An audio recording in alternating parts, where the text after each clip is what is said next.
या बुलेटिनमध्ये आपण टॉप 9 घडामोडींचा आढावा घेणार आहोत। सुरुवातीला शिंदेचे आमदार संजय गायकवाड हे पुन्हा एकदा वादाच्या भोवऱ्यात सापडलेत। पाहूयात त्या संदर्भातल्या टॉप 9 बातम्या। शिंदेचे आमदार संजय गायकवाड यांची खुलेआम गुंडगिरी, शिवाजी कोण होता पुस्तकाच्या प्रकाशकांना फोनवरून अर्वाच्य शिवीगाळ आणि धमकी, महाराजांविषयी आदर दाखवताना गायकवाडांचीच जीभ घसरली। मी आमदार नंतर आदिशिवरायांचा मावळा, महाराजांचा एकेरी उल्लेख सहन करणार नाही, शिवीगाळ प्रकरणावर संजय गायकवाड यांचं स्पष्टीकरण, तर कायदेशीर लढाई लढणार, प्रकाशक प्रशांत आंबी आक्रमक। धमकी प्रकरणी आमदार संजय गायकवाड यांच्या विरोधात तक्रार दाखल करण्यासाठी प्रशांत आंबी राजारामपुरी पोलीस स्टेशनमध्ये वरिष्ठ पोलीस निरीक्षक सतीश हुडगर यांच्याशी तक्रारी संदर्भात चर्चा, धमकी दिल्याबद्दल गुन्हा दाखल करण्याबाबत अर्ज। गोविंद पानसरेंनी शिवाजी कोण होता हे पुस्तक लिहिलंय, गायकवाडांनी उगाच जुन्या विषयामध्ये जाऊ नये, राधाकृष्ण विखे पाटील यांची प्रतिक्रिया। महाराजांविषयी अपशब्द कुणी वापरू नये, भाजपचे मुख्य प्रवक्ते नवनाथ पन यांची प्रतिक्रिया, छत्रपतींचा अपमान सहन करणार नाही, महाराजांचा अपमान करणाऱ्यांवर कारवाई झाली पाहिजे अशी ही प्रतिक्रिया। प्रशांत आंबी धमकी प्रकरणानंतर पुरोगामी कार्यकर्ते आक्रमक, जीव मारण्याची धमकी देणाऱ्या संजय गायकवाडांची आमदारकी रद्द करा, शिंदेच्या पक्षाने भूमिका स्पष्ट करावी, गिरीश पोंडे यांची मुख्यमंत्री राज्यपालांकडे मागणी। कॉम्रेड गोविंद पानसरेंच्या हत्येतील आरोपी हा समीर गायकवाड आहे, समीर गायकवाड आणि या आमदार गायकवाडांचा काय संबंध आहे का याची चौकशी करा, स्मिता पानसरेंची मागणी। एखाद्या लेखकाबद्दल असं बोलणं योग्य नाही, संजय गायकवाडांबद्दल फार बोलण्याची आवश्यकता नाही, ते पुस्तक प्रकाशित होऊन फार काळ झालाय, वाचायचं असेल तर वाचा, नसेल तर सोडून द्या, अंबादास दानवेंची संजय गायकवाडांच्या वक्तव्यावर प्रतिक्रिया। कोल्हापुरात संजय गायकवाडांच्या विरोधात आंदोलन, छत्रपती शिवाजी महाराज चौकामध्ये डाव्या आघाडीची निदर्शनं, आंदोलकांकडून आमदार गायकवाडांच्या अटकेची मागणी।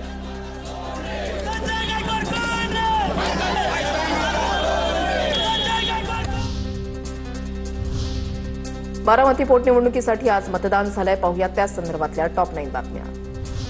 अजित पवारांनी बारामतीसाठी मोठं योगदान दिलंय, विकास कामांची आठवण ठेवून बारामतीकर मतदान करतील, उपमुख्यमंत्री सुनेत्र पवार मतदानाच्या वेळेला भाऊक। 2029ला मी उमेदवार हवं अशी कार्यकर्त्यांची इच्छा, माझ्या बोलण्याचा विपर्यास, जय पवारांकडून स्पष्टीकरण, तर बारामतीमध्ये 2029ला जय विरुद्ध युगेंद्र अशी लढत होऊ शकते, रोहित पवारांचं भाष्य। लोकप्रतिनिधी कोण बारामतीकर ठरवतील, कुटुंब एकत्र असायला हवं, 2029ला पवार विरुद्ध पवार लढत नको, युगेंद्र पवारांची TV9 मराठीला एक्सक्लुझिव्ह प्रतिक्रिया। अजित पवार हयात असताना विलिनीकरण झालं असतं तर 2029ला 100% दादाच मुख्यमंत्री असते, आज विलिनीकरणाचा प्रश्न निर्माण होत नाही, रोहित पवारांची प्रतिक्रिया, तर सुनेत्र पवार मुख्यमंत्री झाल्या तर आनंद होईल, सुप्रिया सुळेंचं वक्तव्य।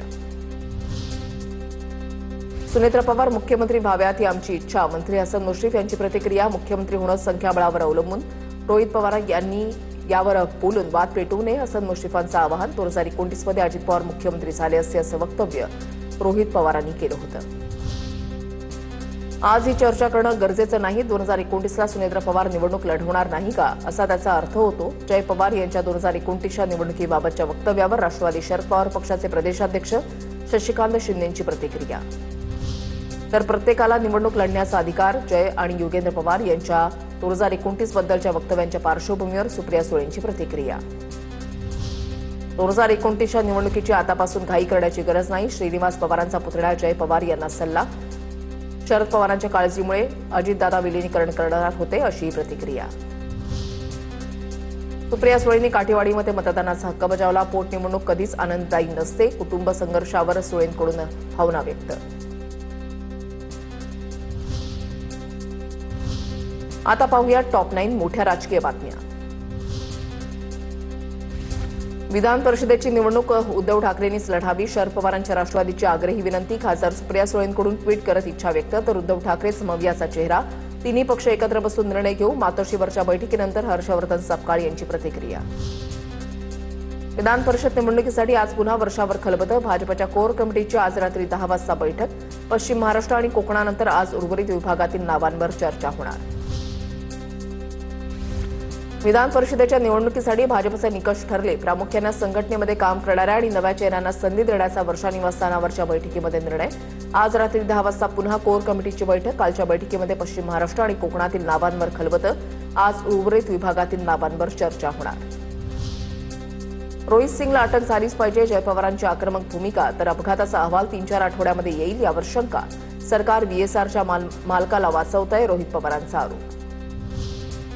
सहकारी बँक घोटाळा प्रकरणामध्ये रोहित पवारांना क्लीन चिट, आर्थिक गैरव्यवहार प्रकरणातून प्राजक्त तनपुरेही दोषमुक्त, ईडीचा क्लोजर रिपोर्ट कोर्टानं स्वीकारला. सुनेत्रा पवारांमुळे रोहित पवार आणि प्राजक्त तनपुरेंना क्लीन चिट, सहकारी बँक कथित घोटाळा प्रकरणामध्ये संजय राऊतांचा आरोप, तर पत्राचाळ घोटाळ्यामध्ये राऊत बेलवर बाहेर आले, नवनाथ बन यांचा निशाणा. अजितदादांच्या विमान अपघाताचा अहवाल 3-4 आठवड्यामध्ये येईल यावर शंका, सरकारला व्हीएसआरचे मालक रोहित सिंग यांना वाचवायचंय, आमदार रोहित पवारांचा सरकारवर गंभीर आरोप. रोहित सिंगला अटक व्हायलाच हवी, जय पवारांचं स्पष्ट मत, दादांच्या विमान अपघात प्रकरणाचा तपास सीआयडीकडे, पुढील 2-3 आठवड्यामध्ये सर्व चित्र समोर येईल, जय पवारांचं वक्तव्य.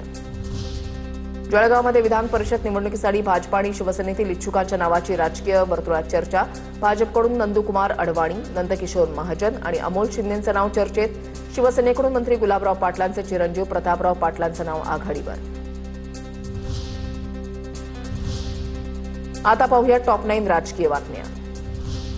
मंत्रालयामध्ये परिवहन मंत्री यांच्या उपस्थितीमध्ये महत्वाची बैठकीमध्ये 1 मे पासून रिक्षाचालकांना मराठी सक्ती केल्यासंदर्भात चर्चा, बैठकीला परिवहन आयुक्त नार्वेकर आणि रिक्षा संघटनांचे पदाधिकारी उपस्थित. 1 मे पासून मुंबई, ठाणे, नवी मुंबईत रिक्षा टॅक्सी चालकांना मराठी सक्ती, राज्य सरकारच्या निर्णयाला मनसेचा पाठिंबा, तर मराठी रिक्षा आणि टॅक्सीवाले 4 मे पासून निर्णयाविरोधात संपावर जाणार. सरकारचा निर्णय योग्य, सरकारचं अभिनंदन, ज्यांना संपावर जायचे त्यांनी जावं, काही फरक पडणार नाही, मराठी रिक्षा चालकांच्या अंगावर आलात तर तुम्हाला रस्त्यावर मारणार, अमित ठाकरेंची प्रतिक्रिया.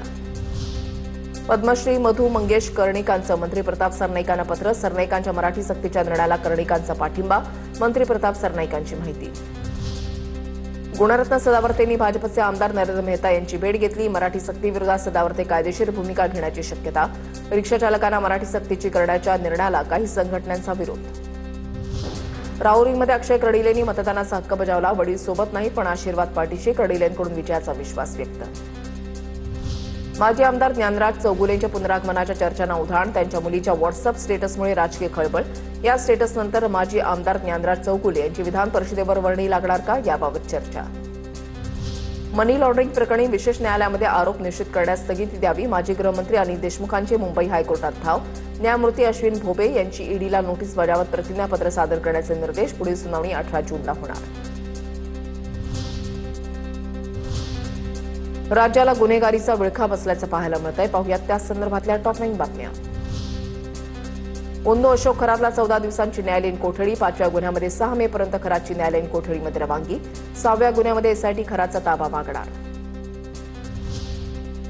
समता पतसंस्थेचे संस्थापक काका कोयटे यांचा राज्य पतसंस्था फेडरेशनच्या अध्यक्षपदाचा राजीनामा, ओंदो अशोक खराचे समता पतसंस्थेशी कनेक्शन समोर आल्यानंतर सभासदांकडून राजीनाम्याची मागणी, 2015 पासून काका कोयटे राज्य फेडरेशनचे अध्यक्ष असल्याची माहिती. नाशिक महापालिकेचा डॉक्टरही भोंदू खराचा साथीदार, एसआयटी तपासामध्ये खळबळजनक खुलासा, गर्भपाताच्या गोळ्यांचा पुरवठा केल्याचा संशय, संबंधित डॉक्टरची चौकशी होणार. नागपूर एनजीओ धर्मांतरण प्रकरणामध्ये 5 पीडित तरुणींचे जबाब नोंदवले, विनयभंग आणि धार्मिक सक्तीचे आरोप, मुख्य आरोपी रियाज काझीची पोलीस कोठडी आज संपली, फॉरेन्सिक चौकशी सुरू. रियाज काझीच्या नागपुरातल्या कार्यालयामधून लॅपटॉप, कॉम्प्युटरची हार्ड डिस्क जप्त, लॅपटॉप हार्ड डिस्क फॉरेन्सिक टीमला तपासासाठी पाठवली. रियाज काझी विरोधात 5 पीडित तरुणींचे पोलिसांनी जबाब नोंदवले, नमाज पठण, विनयभंग केल्याचा पीडित तरुणींचा पोलिसांच्या समोर जबाब. परतवाडा प्रकरणी पोलिसांनी मकोका अंतर्गत कारवाई करावी, अल्पसंख्याक आयोग आज आरोपींवर मकोका लावण्याची मागणी करणार, प्यारे खान यांची माहिती, पीडित मुलींनी तक्रारीसाठी पुढे यावं असंही आवाहन. ओंदू राजेंद्र गडगेला पुन्हा 4 दिवसांची पोलीस कोठडी, संगमनेर न्यायालयामध्ये सुनावणी, 27 एप्रिलपर्यंत पोलीस कोठडी, राजेंद्र गडगे मंत्रतंत्राने दुर्धर आजार बरे करण्याचा करायचा दावा. अंबरनाथ दुचाकीवरून येत चोरट्यांनी वृद्धाची 1,05,000ची रोकड पळवली, स्टेशन परिसरातील शिवधाम संकुलासमोरची घटना सीसीटीव्हीत कैद, शिवाजीनगर पोलीस ठाण्यामध्ये अज्ञात चोरट्यांच्या विरोधात गुन्हा दाखल. पिंपरी चिंचवडच्या पिंपळे सौदागरमध्ये खंडणीसाठी कोयता गँगचा हैदोस, दुकानाची तोडफोड करणाऱ्या गुन्हेगारांना 24 तासामध्ये पोलिसांनी शिकवला धडा.